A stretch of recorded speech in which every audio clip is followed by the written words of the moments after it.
In the silence after battle, a different kind of warfare began. For some samurai, victory was not enough. They sought to consume it, to devour the very spirit of their foe. This was Kimpira, the ultimate transgression, a dark alchemy of the soul.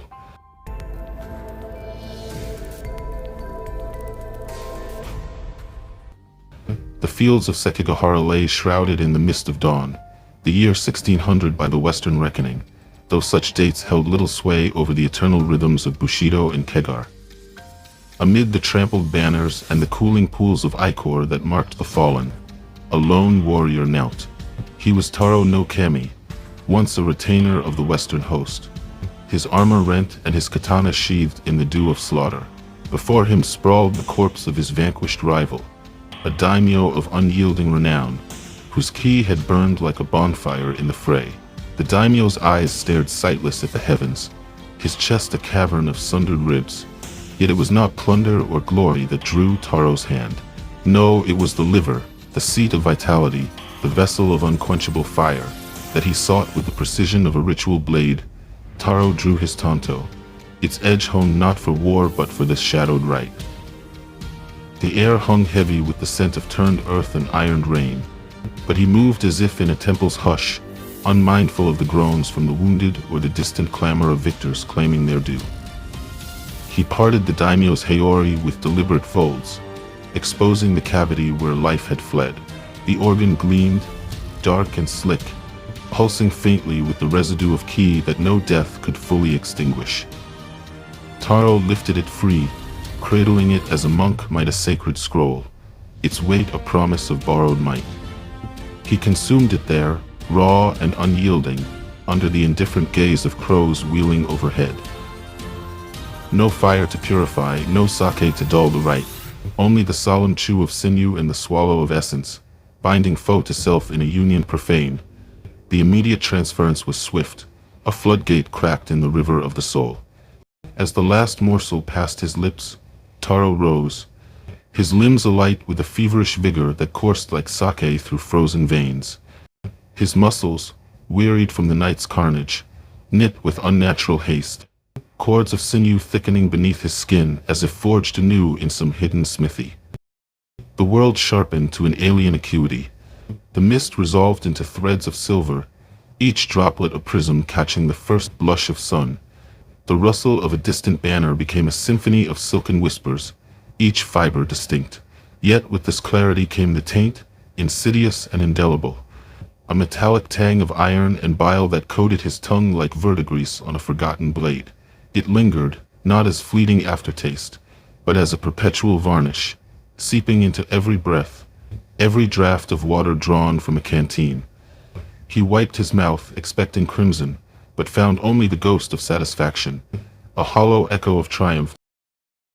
In the days that followed, as the armies dispersed and the shogunate's edicts reshaped the land, Taro returned to his lord's domain, bearing scars that told of valor but concealing a deeper wound.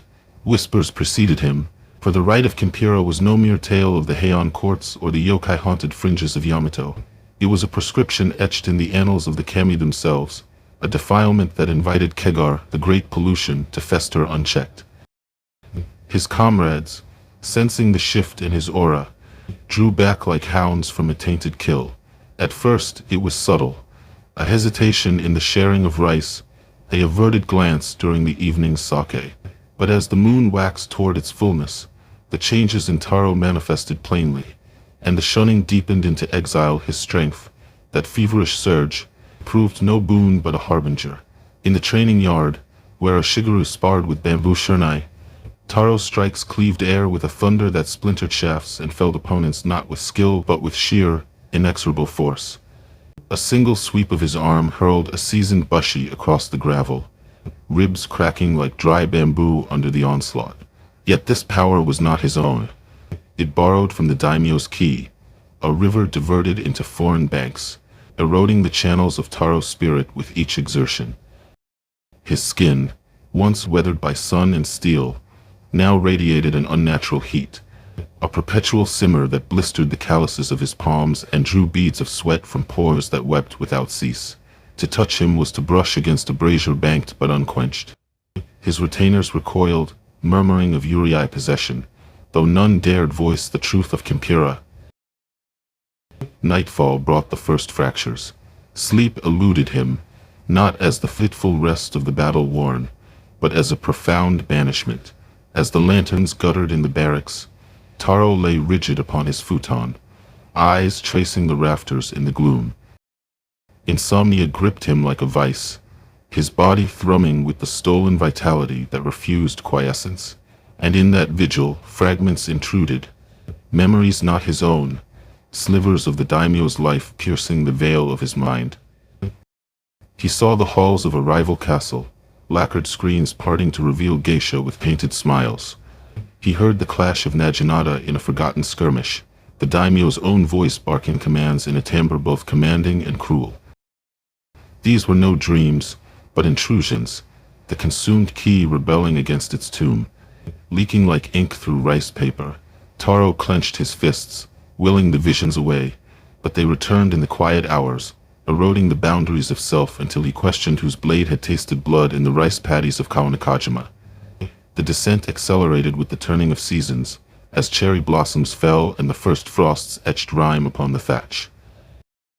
Taro's irises, once the steady brown of mountain earth, began to shimmer in the dark, a faint, borrowed luminescence, like foxfire flickering in the underbrush. It was the ghostly echo of his victim's gaze, the daimyo's piercing stare reborn in the thief's sockets, casting shadows that danced unnaturally across his face. By firelight, his eyes gleamed with an otherworldly sheen, drawing fearful glances from the village folk who bartered provisions at the gate. Kijin, they hissed in the markets, the word a curse and a condemnation. Demon man, the term for those who trafficked in such arts, their forms twisted by the Kegar into parodies of the Oni they emulated. The sound came upon him then, insidious as the creep of mildew in a damp scroll. A constant, low tinnitus hummed in his ears, audible only to him, a private hell woven from the digested spirit's unrest. It began as a murmur, like the wind through bamboo groves, but swelled to the distant, endless screaming of a soul rent asunder. High and keening, it wove through his days. During the monotonous drill of Ayajutsu, it drowned the snap of scabbards. In the hush of meditation, it mocked the zazen chants with its wailing counterpoint. Taro pressed fingers to his temples, seeking silence, but the noise was internal, a chorus of the violated key demanding restitution. It frayed his temper, turning measured words to snarls, until even his lord, once a patron of his blade, decreed banishment. "You carry the weight of another," the daimyo intoned from behind silk screens, "and it poisons the house." Wandering the back trails of the Ki Peninsula, Taro sought solace in the wilds, where hermits and tengu were said to dwell beyond mortal judgment. But the curse deepened, the borrowed vitality inverting into a voracious drain.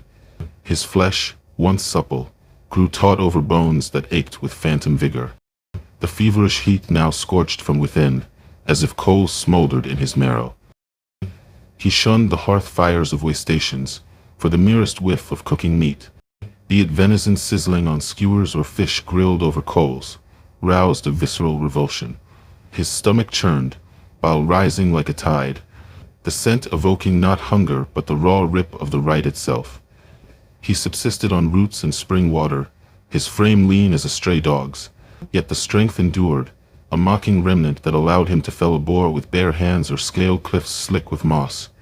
The mental fragmentation, framed not as madness but as spiritual possession, claimed him fully by the third autumn. The daimyo's memories no longer flickered as fragments but flooded in torrents, the consumed spirit a permanent, screaming tenant in the chambers of Taro's mind. He would halt mid-stride on mountain paths, gripped by visions of court intrigues he had never witnessed, poisoned chalices at banquets, lovers' whispers in moonlit gardens, the sting of betrayal in a brother's smile.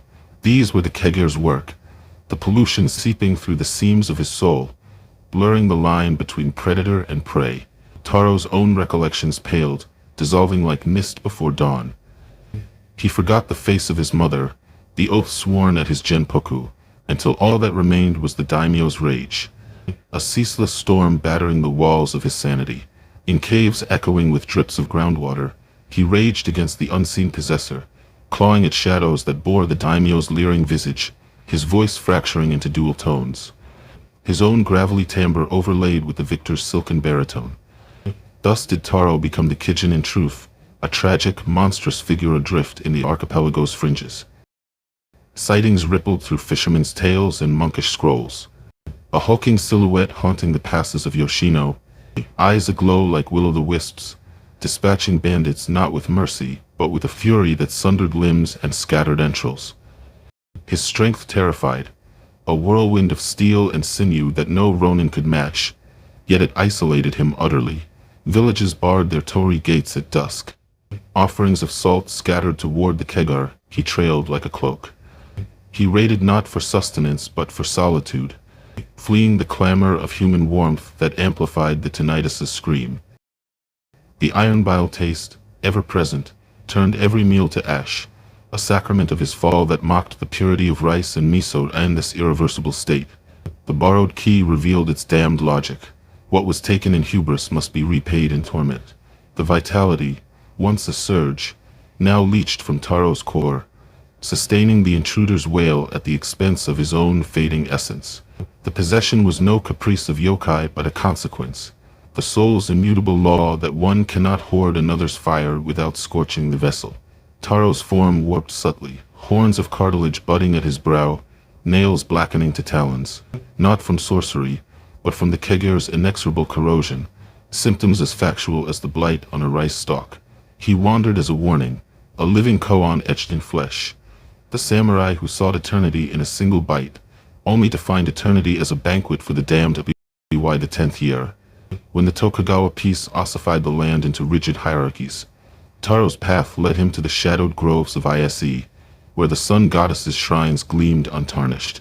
There, amid the sacred cedars, he knelt once more, not over a foe, but before an altar of unhewn stone. The tinnitus peaked to a crescendo, the shimmering in his eyes blinding him to the world. His skin a furnace that withered the moss at his touch. In that final rite, he sought expiation, plunging his tanto into the earth as if to root out the tenant within. But the Kegar held fast, the daimyo's spirit a barbed vine entwined too deep. Taro rose not renewed, but as the apotheosis of his folly. A Kijin complete, strength undimmed but self a ruin, he had sought the strength of an Oni, and in achieving it, discovered a profound truth. To consume a demon, you must first become the cage. And a cage, no matter how powerful, is still a prison.